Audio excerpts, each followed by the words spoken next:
We've been asking, could Egypt's uprising threaten vital tourism industry? Bearing in mind that some 13 million visitors and rising, it is one of the most bright sparks, if you like, in the tourism business. But the unrest is real. It's a threat to Egypt's economy. It translates into 2 million jobs every year that are basically dependent on the industry, and 11% of the country's economic output. Now, Egyptian President Omar Suleiman just yesterday said 1 million tourists have already left the country. He puts the damage at possibly up to $1 billion. The days of unrest are already having an impact on one of tourism's big players. TUI Travel says that Q2 may be hit as a result of what's taken place. It could slice up to maybe 50 million of its Q2 revenues.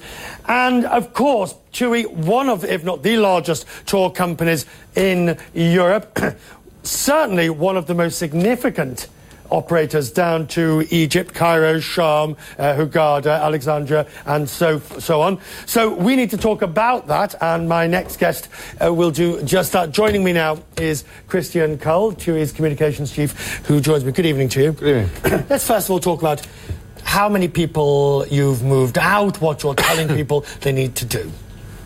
We're telling people that Sharm el-Sheikh is holiday as normal. We've still got about 9,000 people there. We moved everybody out of Cairo about 5 days ago. We got people out of Luxor earlier in this week, and indeed Aswan as well. So you very quickly moved in to shift the people around, if you like, around the country. Did you take them out of the country, or did you just move them down to Sharm? No, most people were already in Sharm anyway. It's a very different part of the world, as you probably know anyway, from Cairo. It's about 8 hours drive away. People go to Sharm to have a very different sort of holiday experience they do from Cairo. But the people in Cairo, did you take them, did you move them out of the country, or did you take them elsewhere within the region? They went down to Luxor. They went down to Luxor. Absolutely. Right. Okay, now, you would be the first person to agree. It's very difficult to have a holiday, even in the delights of Sharm, if the country is in turmoil at the moment. I think it's actually worth remembering that Sharm is very much like a separate state. The army aren't allowed there anyway under the Camp David peace accord, and it's not in their interest to do so. The Egyptians are the first people to say, we want people to become still on holiday in Sharm el-Sheikh. That's why our 9,000 people are out there, don't want to leave. 2 days ago, when we asked our 9,000 how many wanted to come back, one group of 3 people said yes, please. Really? Yes, absolutely. It's that? It is that safe.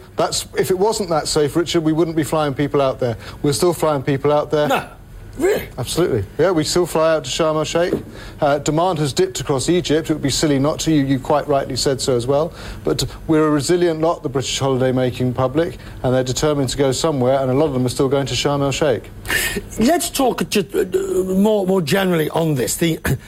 When this is over, because Thomson, which is the UK division, TUI, as an entity down there, it's a huge operation, isn't it? Absolutely right. It's very important for us. The British are about 40% of TUI overall. That's Thomson and First Choice. That's half the UK mainstream holiday market between us. So Sharm is a very important destination for us, yes. And finally, the hit to your own numbers, $50-odd million is what I'm saying tonight? Well, I don't think it's quite as high as that. £20 million equates to, what, $32 million?